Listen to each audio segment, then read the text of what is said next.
Kami akan lanjutkan Sapa Indonesia Malam dengan satu topik menarik yang juga masih jadi perbincangan hingga saat ini, Saudara. Polda Metro Jaya mengumpulkan para ahli untuk menganalisis kasus kematian diplomat Kementerian Luar Negeri Arya Daru Pangayunan. Kompolnas yang juga diundang polisi hari ini juga menyebut penyebab kematian diplomat Arya semakin jelas.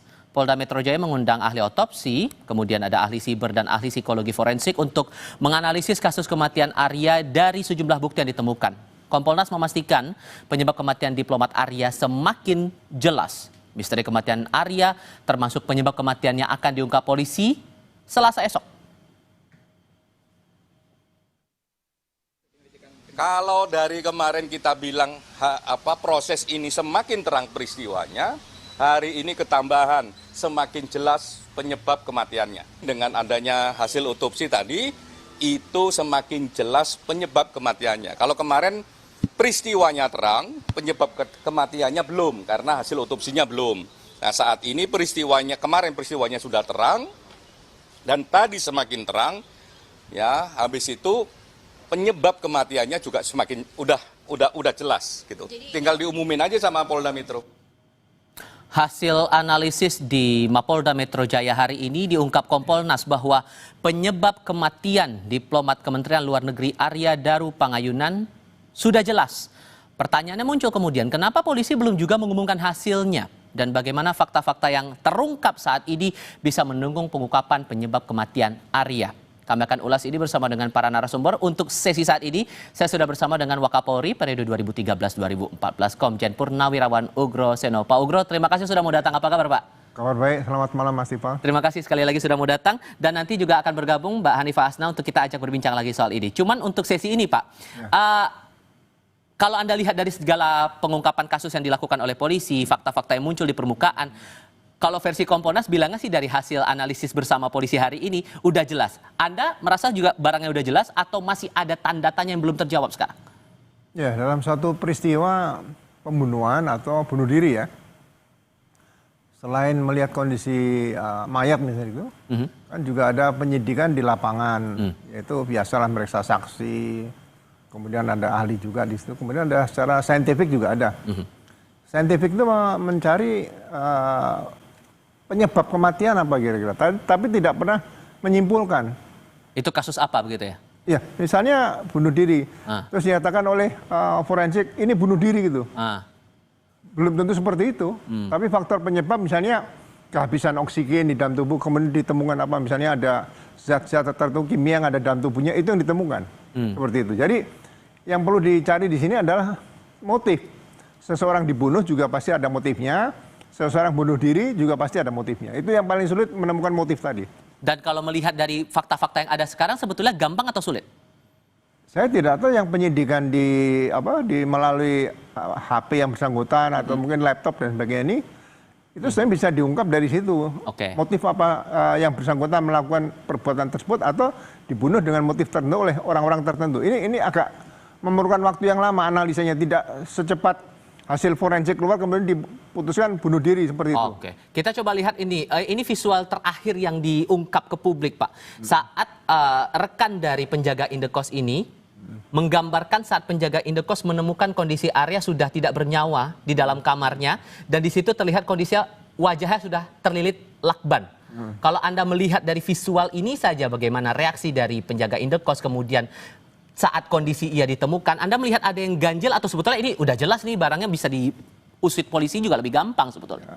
Ini kan penemuan mayat seseorang di dalam kamar. Kemudian yang menurut saya agak aneh, seharusnya penjaga kos atau penjaga hotel misalnya gitu, itu begitu melihat sesuatu yang mencurigakan lapor kepada kepolisian setempat. Kenapa dia tidak lakukan? Dia ngambil langkah sendiri membuka masuk ke ruangan itu. Ya, kita kan kemurnian tempat kejadian perkara ini harus kita jaga di situ. Kemungkinan bisa difoto dengan peralatan yang teknologi sekarang kan sudah cukup canggih nih. Difoto dengan sinar misalnya gitu, ada beberapa bekas footprint, bekas kaki di situ kan masih bisa dilihat sebetulnya. Nah, teknologi seperti itu harusnya dimanfaatkan dalam rangka menemukan seorang mayat ditemukan dalam ruangan seperti itu. Tapi kalau fakta kemudian, kalau saya pakai kacamata awamnya begini Pak, kalau melihat hal semacam ini kan pasti akan mengagetkan semua orang, apalagi mereka yang tidak pernah ada kasus semacam ini di tempat kejadian itu. Kalau kemudian butuh waktu mencerna dulu, baru kemudian bisa mengambil decision making untuk melakukan seperti yang Anda maksudkan, menelpon polisi atau pihak-pihak terkait yang punya kewenangan untuk mengusut kasus itu kan akan membutuhkan waktu lagi sebetulnya. Tapi kalau Anda membaca visual ini tetap dirasa ganjil, begitu? Ya, sejak Kapolri Pak Waludin Jamin saja itu ada buku pinter Kapolsek, Kapolres juga ada. Dan itu yang harusnya disampaikan Babin Kaptipmas, misalnya Kepala Unit Kanit Binmas dan sebagainya, Kapolsek itu kepada masyarakat. Apalagi tempat yang dipakai untuk misalnya ada tempat kos seperti itu kan.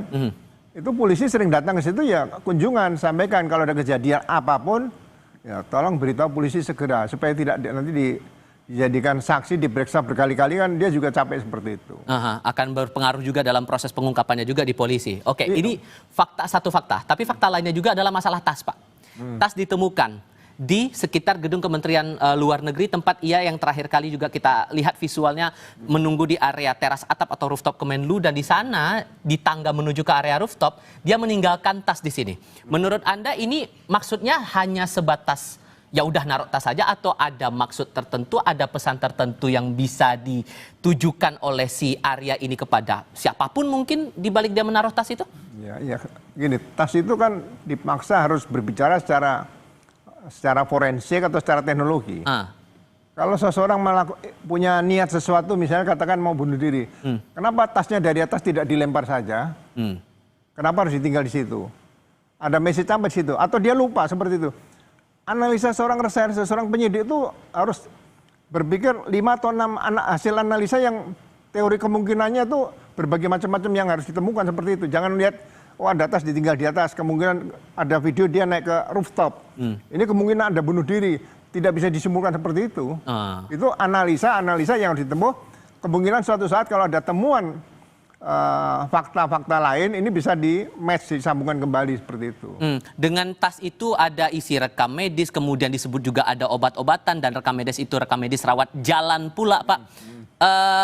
Polisi bisa menganalisis atau mencari benang merah itu bagaimana? Apakah ini berkorelasi dengan pengusutan kasus ini? Ya kan bisa dilihat kalau memang ada rekam medis di situ. Dokternya di mana? Kan dokter juga bisa jadikan saksi di sini. Jadi tidak terlalu mudah mengungkap isi dalam tas ditemukan kemudian dibuat laporan polisi biasa, itu nggak bisa. Nah, mungkin di dalam resep beli di apotek mana dan sebagainya ada yang kenal nggak sama yang bersangkutan. Ini membutuhkan suatu langkah yang cukup komprehensif untuk bisa mengungkap penemuan mayat tadi. Termasuk aktivitas si Arya yang berada 1 jam lebih berada di rooftop itu menurut Anda apa? Ada keganjilan nggak di situ? Ya bisa aja kalau saya artikan begini, mungkin dia kemungkinan nih. Apa yang pernah dikatakan ada rencana seperti itu bunuh diri. Tapi bisa juga karena dia mau berangkat ke mana, Helsinki. Ya, ke Finlandia. Dia pengen melihat Jakarta dari atas. Mau berpisah dengan Jakarta dari atas, bisa juga. Jadi alternatif pemikiran seperti itu kita tampung dulu, jangan langsung disimpulkan yang bersangkutan pernah terindikasi niat akan bunuh diri, loncat dari suatu ketinggian seperti itu. Oke. Aktivitas dari penjaga indekos yang mondar-mandir juga, Pak, yang masih jadi pertanyaan. Mungkin akan berkorelasi dengan pandangan Anda tadi. Saat ketemu jenazah di dalam kamar, kondisi sudah seperti itu, harusnya kan melapor langsung kepada pihak berwajib untuk kemudian diusut di situ. Dengan melihat aktivitas semacam ini, dengan alasan waktu itu kan kita menyimaknya, sudah 3 kali sang istri menghubungi Arya, tapi tidak kunjung merespon, meminta tolong kepada penjaga indekos untuk mengecek kondisinya si Arya. Tapi melihat kondisi mondar-mandir ini, menurut Anda masih ada hal yang perlu dipertanyakan lagi atau ya wajar-wajar aja sikap-sikap seperti ini? Kita lihat sudah berapa lama almarhum ini indekos di situ. Misalnya ditelepon nggak diangkat melalui penjaga kos. Kan bisa, Bu, sebentar Bu, nanti kita melalui video call ya, saya lihatkan kamarnya dan sebagainya. Itu malah lebih positif seperti itu, sampaikan. Walaupun dia mungkin juga agak salah langkah, langsung memaksa masuk ke dalam ya. Tapi ini kan perlu saksi-saksi lain bahwa dia masuk ke situ tuh di video, langsung video call dengan keluarganya di sana. Itu mungkin lebih sempurna. Tapi kita tidak bisa katakan ya mungkin tingkat pendidikan dan sebagainya tidak sampai sejauh itu. Tapi kalau kebiasaan-kebiasaan penjaga kos itu berarti ada SOP tertentu yang dia harus tempuh seperti itu. Oke. Sehingga kalau melihat puzzle-puzzle yang terungkap di publik sekarang seperti ini, Pak, ditambah lagi sudah ada pemeriksaan terhadap beberapa ahli yang terus berjalan sampai dengan sekarang, dan polisi bilang bahwa, Kompolnas bilang bahwa hasilnya tampak sudah semakin jelas ini fakta kasus apa. Anda merasa ini masuk ranah pidana apa ya, Pak? Ya kalau bunuh diri ya masuk, kalau bunuh diri ya itu ditemukan memang dibuat laporan pidana, kemudian dikatakan hanya bunuh diri, dihentikan penyidikan. Tapi kalau itu dinyatakan dibunuh berarti kan lapor pidana yang harus dilengkapi dan masuk ke pengadilan. Sekarang kita lihat kondisi seperti sekarang ini, polisi harus merasakan motifnya apa. Kalau memang ada gambaran ini arahnya ke bunuh diri nih, motifnya apa? Ada nggak di Indonesia ini ahli motivasi? Motivasi seseorang yang bunuh diri misalnya. Kalau motivasi mau bekerja mungkin bisa di ilmunya masih ada di bidang manajemen kan. Tapi kalau mengungkap motivasi bunuh diri orangnya sudah meninggal. Kan nggak mungkin kita tanya, motifnya apa bunuh diri, kan nggak mungkin seperti itu. Ya, itu sambil kita juga akan membahas ini dan kita akan coba gali keterangan ataupun juga mungkin pemahaman atau perspektif dari Mbak Hanifah Hasnah. Saya ajak Anda untuk melihat bagaimana pergerakan perjalanan dari kasus ini dalam tayangan berikut. Kalau dari kemarin kita bilang proses ini semakin terang peristiwanya, hari ini ketambahan semakin jelas penyebab kematiannya juga semakin udah jelas gitu. Tinggal diumumin aja sama Polda Metro. Penyidik menyatakan bahwa dengan hilangnya walaupun handphone Lisasi itu hilang, tidak menghambat dalam pengungkapan dan untuk menemukan fakta apa yang terjadi, karena ada bukti digital siber itu yang dapatkan dari device lain yang kebetulan masih ada handphone korban.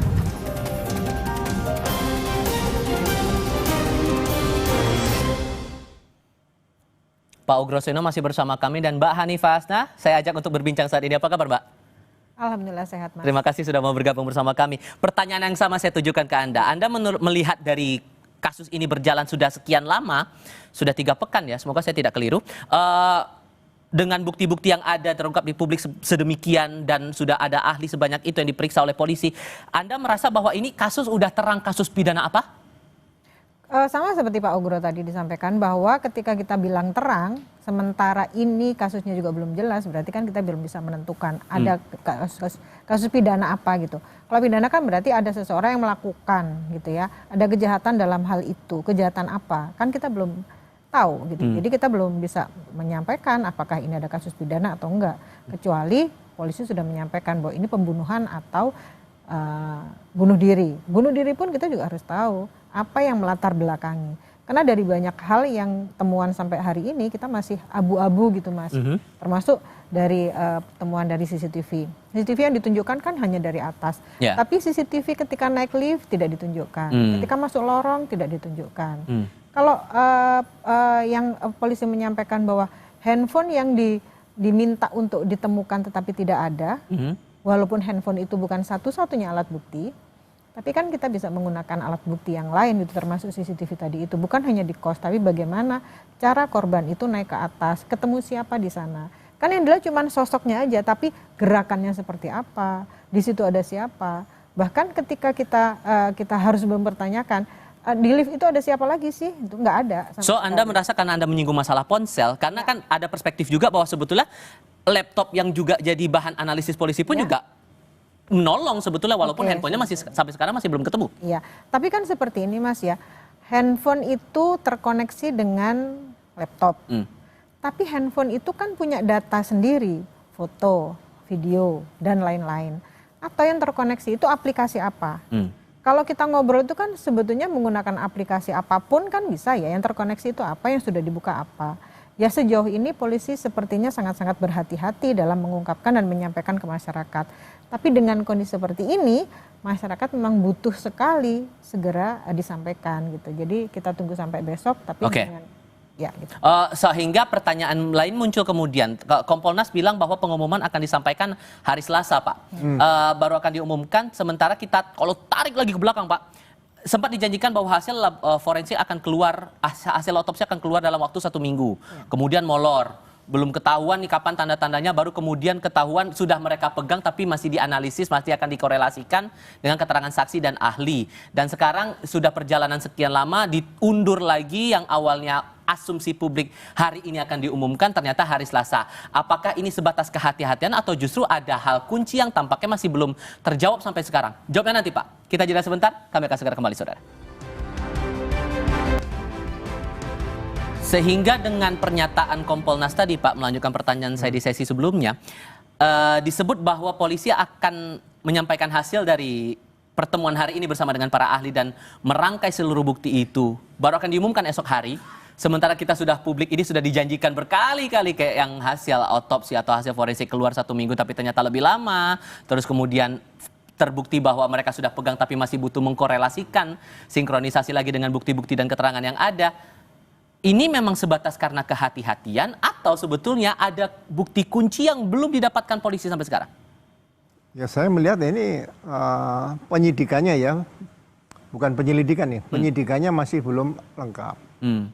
Jadi orang bunuh diri, kalau bunuh diri terbuka itu misalnya naik tower loncat, ya kan? Itu kan bisa dilihat motifnya, ditanya keluarga kenapa, stres dia, PHK dan sebagainya, mungkin bisa seperti itu. Tapi kalau bunuh diri dalam ruangan, sebetulnya ini ungkapnya kan sebelum bunuh diri, berarti dia punya motif. Tekanan-tekanan fisik atau psikis yang berat sekali, dia tidak bisa nahan, dia lakukan. Kita ingat nggak kejadian seorang pejabat yang menabrakkan diri ke kereta api?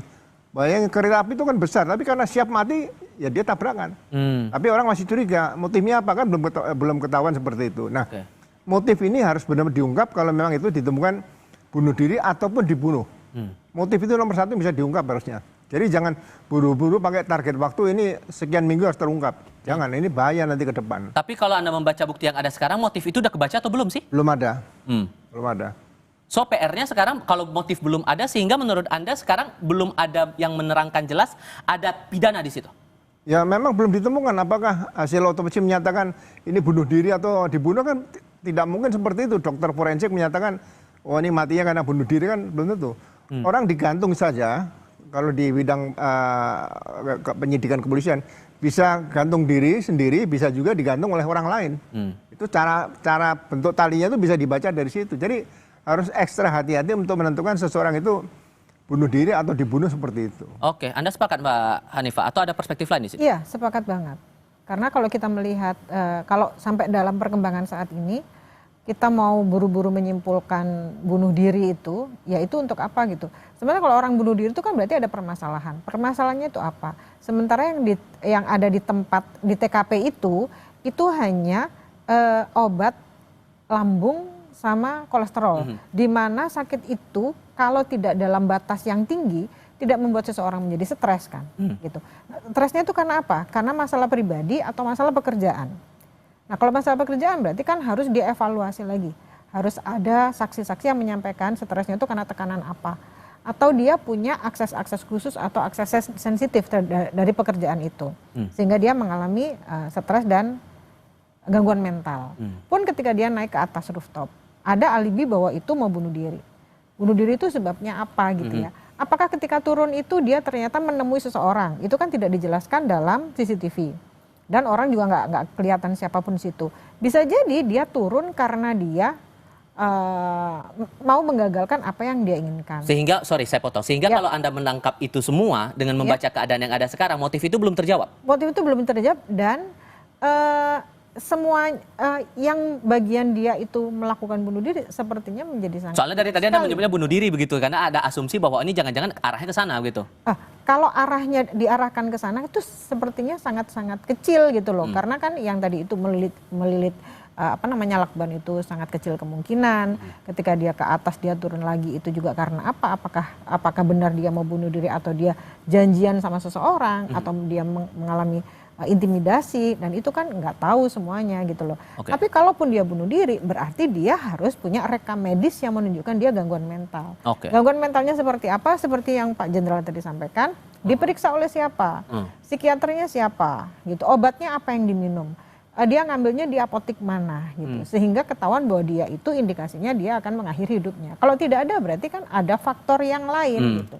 Sehingga kita menilainya itu menjadi objektif antara bunuh diri dan bukan gitu. Oke. Walaupun kalau bunuh diri sepertinya sangat-sangat jauh. Oke, sehingga ini kan pertanyaan yang muncul kemudian soal hasil otopsi juga, Pak. Ada pandangan bahwa ini kayaknya kita harus nunggu hasil otopsi buat ketahuan ini. Ini kasus apa, dasarnya karena apa, biar ketahuan motifnya juga karena apa. Menurut Anda hasil otopsi itu juga jadi kuncian di sini? Ya, salah satu kunci penyebab kematian oke. Ya kan? Tapi kalau dikatakan apakah ini bunuh diri atau dibunuh kan tidak bisa hasil otopsi. Salah satu iya mungkin ya, tapi belum bisa menjawab. Sama dengan katakan kalau dinyatakan bunuh diri, apakah keluarga langsung menerima? Tapi nggak bisa bicara lagi karena udah dihentikan SP3 katakan gitu ya. Tapi kalau dinyatakan dibunuh, pasti keluarga juga nanya kapan tertangkap pelakunya. Jadi ini kita juga harus bisa memberikan kepastian hukum orang ini meninggal dibunuh atau bunuh diri. Jadi seperti misalnya gini, apakah dia menggunakan laban itu setelah mati baru digunakan laban, berarti kemungkinan dibunuh. Tapi kalau dia sebelum meninggal dia gunakan laban, berarti kemungkinan bunuh diri. Nah, kalau kemungkinan bunuh diri, apakah sakaratul maut itu orang tidak bergerak kemana-mana kemudian berantakan? Ini kondisi ditemukannya bagaimana? Itu yang kunci yang harus disampaikan pada publik. Sehingga kalau menurut Anda ini memang sangat kompleks ya kasus ini, atau sebetulnya ya ini memang sebatas karena hati-hati mengingat ini juga dapat atensi publik juga, Mbak? Benar sekali, karena kan masyarakat itu berharap ini segera terungkap. Tetapi karena keunikan dan kerumitan mungkin ya, jadi tidak ada informasi. Nah, sementara masyarakat juga punya opini sendiri-sendiri. Bahkan kadang media pun juga menggiring opini itu gitu. Sehingga yang keluar di masyarakat menjadi semakin kacau. Tapi alangkah baiknya ketika besok kita mendengarkan paparan dari kepolisian ini menjadi terang benderang gitu. Walaupun demikian masyarakat kan juga orang pinter ya. Ketika dia melihat atau menerima informasi lilitannya seperti itu jarang sekali dilakukan oleh seseorang, dilakukan sendiri gitu. Jadi unusual suicide itu kan jelas-jelas kelihatan gitu ya. Bahwa seseorang ketika dalam titik tertentu atau dalam menit tertentu dia mengalami reptilian brain-nya itu aktif, dia akan mengalami kejang-kejang atau dia akan secara otomatis akan bergerak. Jadi dia tidak akan ditemukan dalam kondisi yang sangat-sangat tenang tadi itu dengan selimut pula. Ditutup lagi lah sama plastik itu kan sangat-sangat tidak mungkin kalau dia lakukan sendiri. So, dengan disebutkan bahwa Selasa besok Pak akan disampaikan hasil itu, salah nggak kalau publik berekspektasi bahwa ini selain ketahuan masalah motif, selain ketahuan ini ada pidana atau bukan, kalaupun kemudian jika ada kasus lain, pidana lain, entah itu disebut pembunuhan, bakal ada pelaku juga yang bakal terungkap di sini. Salah nggak kalau ada ekspektasi begitu di publik? Ya, mudah-mudahan kalau memang diungkap, juga disampaikan ditemukan motif kalau memang itu bunuh diri ya. Sekali lagi itu kuncinya untuk bisa tahu motif pidana tadi, atau tidak. Supaya itu mendapatkan kepastian bahwa yang bersangkutan punya motif tertentu melakukan bunuh diri. Kalau memang akan diungkap seperti itu ya. Tapi masa kita mendahului Polda Metro atau penyidik, saya kan nggak berani seperti itu. Tapi kalau akan disampaikan seperti itu, motif harus ditemukan. Tapi sama juga kalau mungkin disampaikan ini pembunuhan, juga harus sampaikan motifnya apa. Itu juga harus ditemukan seperti itu. Jadi jangan sampai hanya ini mati karena bunuh diri selesai, ini mati karena dibunuh tinggal cari pelaku selesai. Motif itu harus benar-benar bisa diungkap oleh penyidik-penyidik Polri yang handal sekarang itu. Oke, saksi atau ahli apa lagi yang rasanya diperlukan Mbak untuk bisa mendalami ini? Atau sudah cukup dengan yang apa yang dilakukan? Sebetulnya kan semua sudah ada ya, hanya saja mungkin ada beberapa yang diharapkan masyarakat karena saksinya itu tidak ditunjukkan siapa saja. Mungkin itu rahasia dari pihak kepolisian ya, tapi kan ada hal-hal yang orang yang pertama kali pegang jasad itu siapa? Selain kepolisian kan mungkin ada ya yang memandikan jenazahnya sehingga mengetahui apakah korban itu dalam kondisi benar-benar bersih seperti yang disampaikan oleh pihak kepolisian. Membantu dari hasil otopsi itu juga kan? Betul. Apakah ada luka lebam atau ada perdarahan? Ya semacam itu. Ya, karena itu adalah salah satu orang yang melihat kondisi fisik dari si korban. Oke, janji itulah kita harapkan bisa betul-betul terang karena sekali lagi ini udah perjalanan sekian lama dan kadung dijanjikan ya berarti kan harus ada kejelasan juga ini kasus apa dan sekali lagi yang Anda berdua juga saya rasa sepakat adalah masalah motif itu tadi untuk bisa meluruskan itu semua. Mbak Hanifah Hasna terima kasih, Pak Ugro Seno terima kasih sudah mau datang dalam diskusi kami di Sapa Indonesia Malam kali ini. Saya selalu untuk Anda berduanya. Dan kami akan lanjutkan lagi informasi lain untuk Anda di Sapa Indonesia Malam sesaat lagi termasuk terkait dengan topik